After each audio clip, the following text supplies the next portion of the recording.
E olha, após receber críticas, o deputado Guilherme Derrite, relator do projeto de lei antifacção, ele divulgou uma nova versão do relatório onde altera o trecho que trata da competência da Polícia Federal. Sobre o assunto, conversamos agora com Cláudia Espinazzi, juíza e professora de execução penal. Seja muito bem-vinda, doutora. Boa tarde.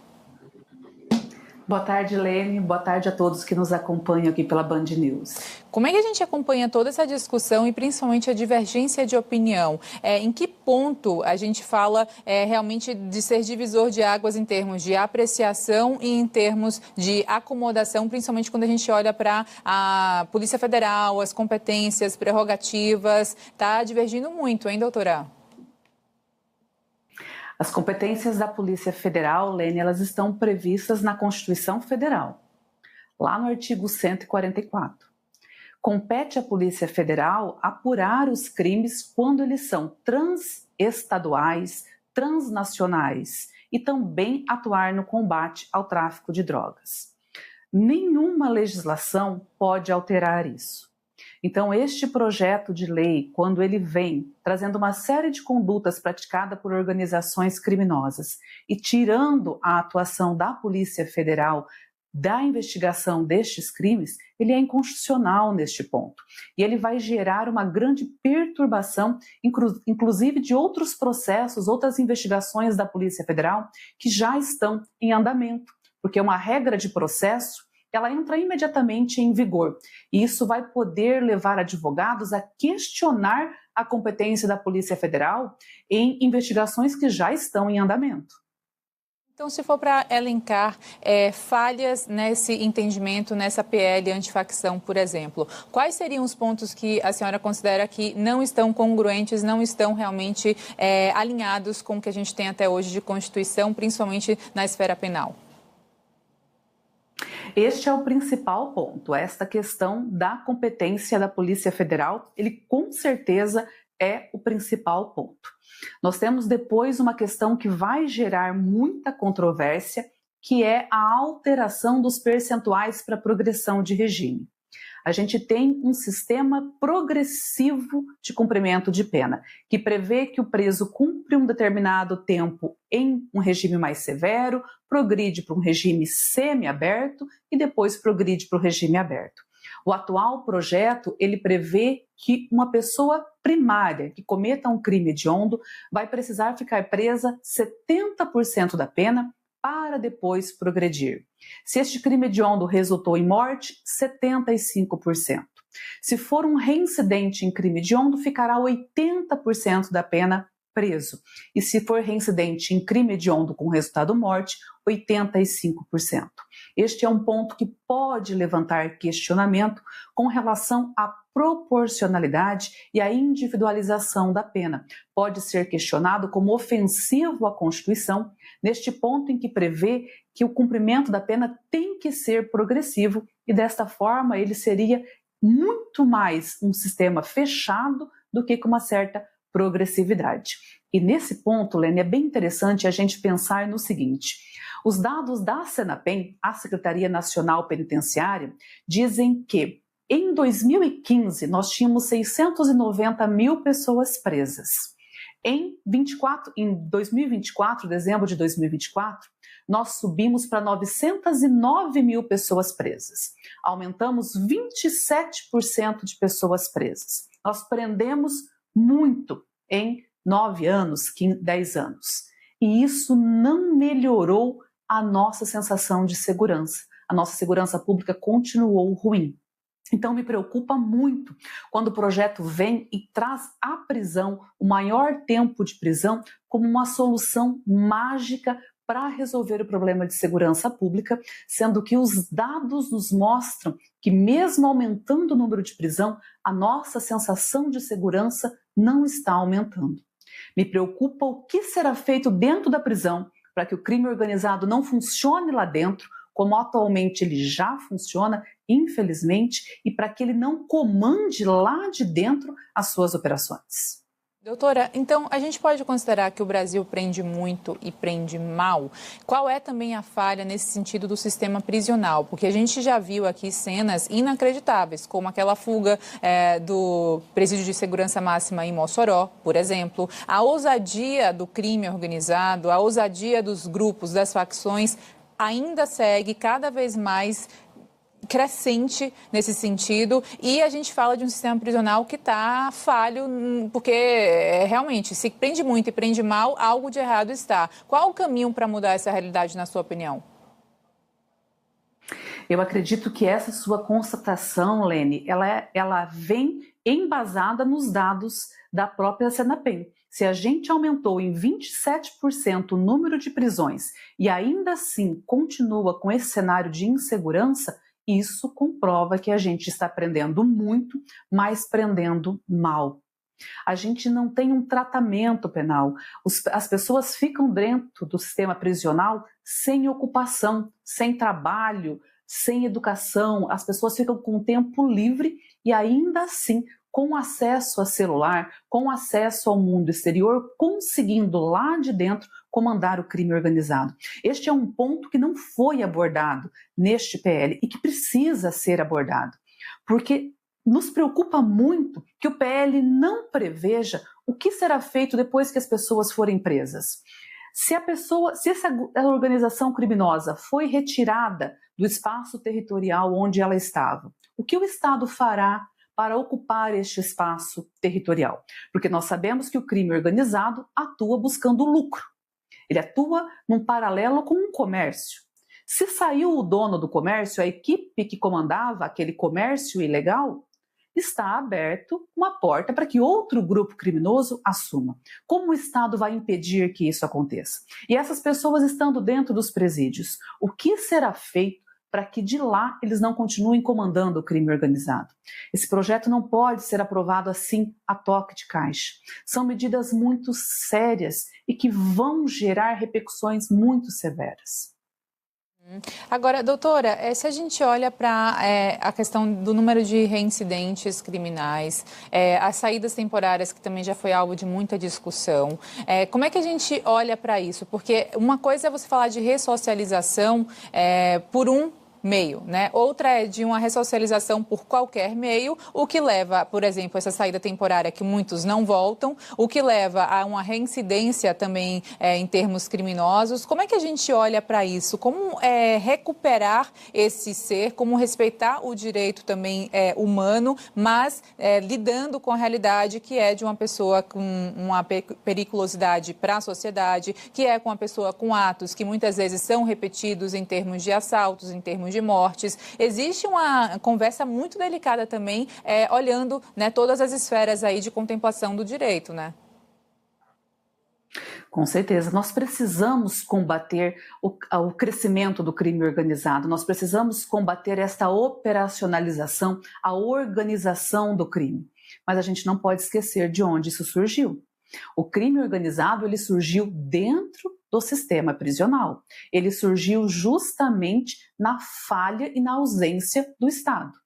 O crime organizado em São Paulo surge para combater a opressão que o Estado gerava e que eles alegavam que o Estado gerava contra prisioneiros. E por isso ele reuniu pessoas ali para se unirem para combater esta opressão. No Rio de Janeiro, veio da reunião de pessoas que estavam presas com presos políticos, visando também combater uma opressão. A gente vê que o crime ele se organizou numa ausência do Estado e ele cresceu nesta ausência. Me parece que a única saída para diminuir o crime organizado é o Estado assumir estes espaços novamente. Este projeto de lei, ele prevê uma série de condutas que já são praticadas pelas organizações criminosas e a única coisa que ele faz agora é tirar da competência da Polícia Federal, que hoje é a nossa polícia mais bem aparelhada, e levar a apuração para a Polícia Civil. Uma polícia sobrecarregada, sucateada, sem pessoas suficientes para combater este crime. O projeto ele está desviando para uma polícia sem condições de apurar esses crimes. E ele faz mais, ele traz como organização criminosa não só as 88 organizações mapeadas já pela Secretaria Nacional de Sistema Penitenciário. Ele traz também qualquer associação criminosa, qualquer associação para o tráfico vai ser considerada uma organização criminosa. Ele está fazendo uma salada de conceitos que não vai permitir a aplicação do direito depois no caso concreto e principalmente vai impedir a atuação da Polícia Federal. Falando sobre também uma outra discussão que divide opiniões com relação a tornar o entendimento de que facções criminosas são grupos terroristas. Qual a sua opinião a respeito? Existe fulcro que a gente pode pensar na lei em realmente contemplar esse tipo de configuração de organização criminosa em grupo terrorista? Internacionalmente, a gente tem um conceito aceito do que é uma organização terrorista.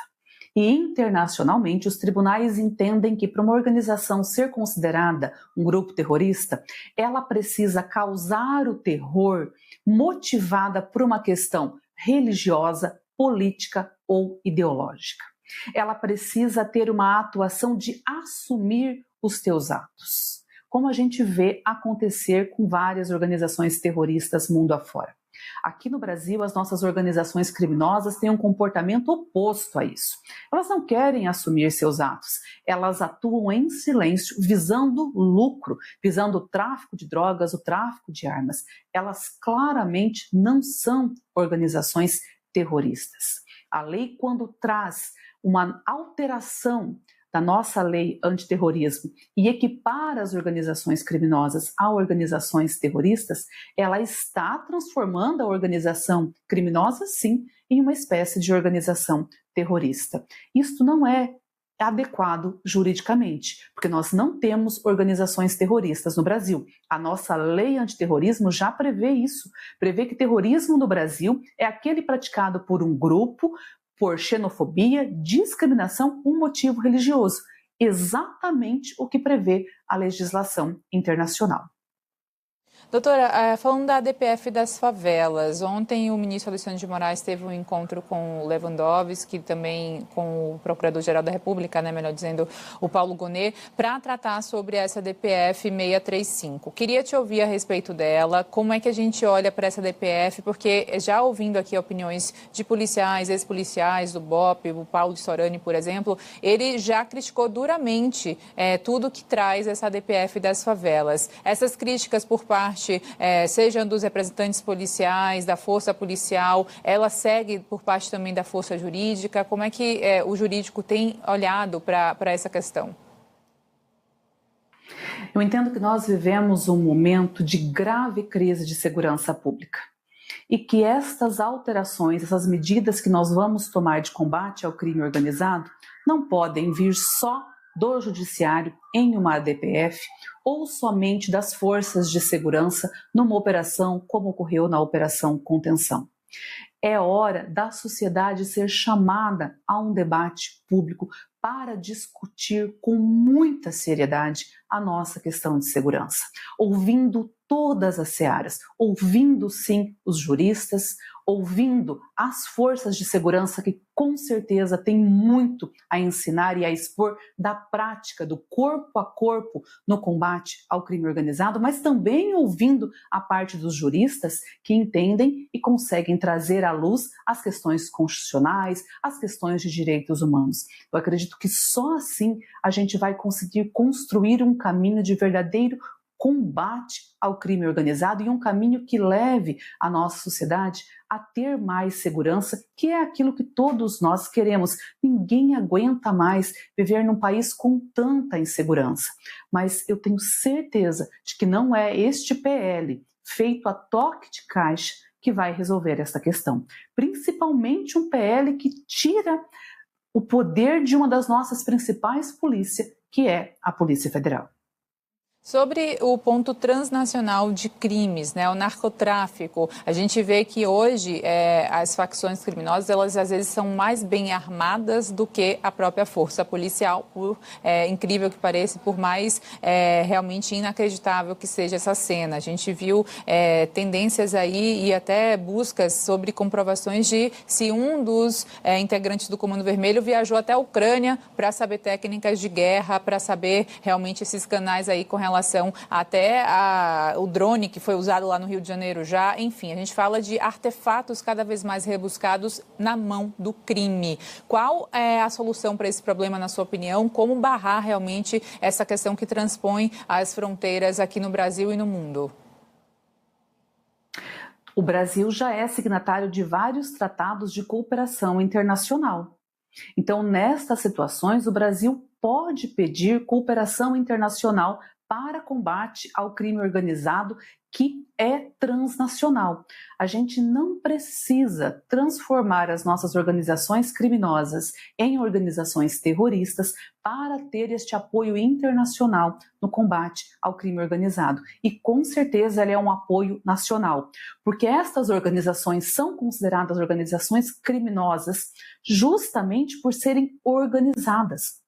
O crime, ele se associou e se organizou, se estruturou. E o Estado precisa rebater na mesma moeda. Por isso, mais uma vez, eu reforço o erro cometido por este projeto de lei. A Polícia Civil é a polícia que a gente liga ou vai fazer uma denúncia de um furto, de uma situação de violência doméstica, de um caso de crime sexual, de um caso de roubo, de todo tipo de crime que acontece.